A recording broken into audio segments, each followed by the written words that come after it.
Tuesday night, you're in bed with your card statement and there it is, $47 to a company you've never heard of. Your thumb finds the button every banking app buries one menu deep. Dispute, tap, done. Honestly, it feels like filing a complaint. It isn't. You just reached into a stranger's cash register and pulled the money out, and the law is holding the drawer open while you do it. In the next few minutes, the machine your thumb just started, the courtroom where you're already winning, and the 50-year-old law that put your bank on your side. Here's what you picture. Your complaint lands on a desk. Someone at the bank looks into it, calls the mystery company, checks the receipts, weighs both sides, rules like a judge.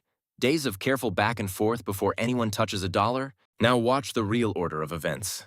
Your bank often gives you the money back almost right away. On a US debit card, the law gives it 10 business days. Credit you while it keeps looking. Then your bank fires the dispute down the card network to the store's bank. And the store's bank doesn't ask the store first. It reaches into the store's account and pulls the $47 straight back out. The store finds out it lost the money after the money is already gone. A code, a reason, a hole in the till. So look at where the weight just landed. In a courtroom, the accuser has to prove it. Here it's flipped. The store is guilty until it proves itself innocent. It gets a deadline, often about 2 weeks, to dig up the receipt, the delivery scan, the login records, and fight to win back its own money. There's a word for it, representment. The store, re-arguing a sale it thought closed months ago. And here's the part that makes shop owners grind their teeth. The fight itself costs them. The store's bank charges a chargeback fee, $15 to $100, and the store pays it even when it wins. Read that again. A store can be completely right, prove it, get the $47 back, and still end the day behind. On a $10 sale, the defense costs more than the prize. That's not a bug nobody fixed. That's the design. The machine was built to make doubting the customer expensive, which raises a question. Who's actually pressing that button? Mostly not thieves. Visa has said friendly fraud, ordinary customers, not criminals, can be up to 3/4 of the disputes cardholders file. It's you, squinting at a jumble of capital letters and a star on your statement, not recognizing your own gym. A kid tapping by on the family tablet. A refund that felt too slow, so the button beat the customer service queue. The machine can't tell an honest mix-up from a thief. It just moves the money and starts the clock. So what if the store fights back with its evidence, and your bank still sides with you? There's a last level, and its name gives it away. Arbitration, where the card network itself, the company whose logo is on the plastic, sits as the judge between two of its own banks. Filing costs $500. The ruling adds $600 more. The loser pays both. Do the math one more time. An $1,100 courtroom judging a $47 disagreement. Almost nothing ever gets there. Think about that for a second.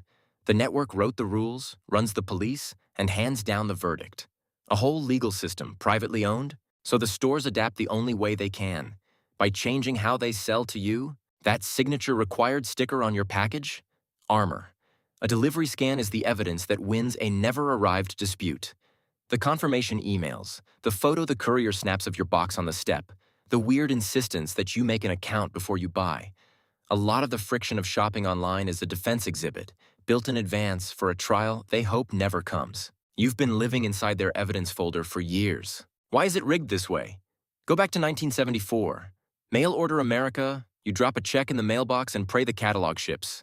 Congress decided the giant should carry the risk, not the household, and wrote the Fair Credit Billing Act. Dispute in writing within 60 days, and the bank has to investigate before the charge sticks. Your thumb on that button is using a law older than the internet. But the machine keeps score in both directions, and this is the part almost nobody outside retail knows. The networks track every store's dispute rate, and there's a tripwire. Cross about 1.5% of your sales, and the store gets pulled into a monitoring program. Warnings, then fines. And if it can't climb back under the line, the last penalty has a name. The store gets added to a list called MATCH, and it stays there for 5 years. On that list, no bank wants to hand it a card machine. For an online business, that's the lights going out. The dispute button, pressed enough times, is a demolition switch. Back to Tuesday night. The $47 is in your account before you fall asleep, and somewhere a store owner just got a reason code instead of an explanation. Maybe it was fraud. Maybe it was your gym. The machine doesn't know either. It only knows whose side it was built on. A dispute isn't a question. It's a repossession running in reverse. So that weird name on your last statement, the one you almost tapped dispute on, do you actually know what it was? Go look. Decode it first. Next time, the overdraft.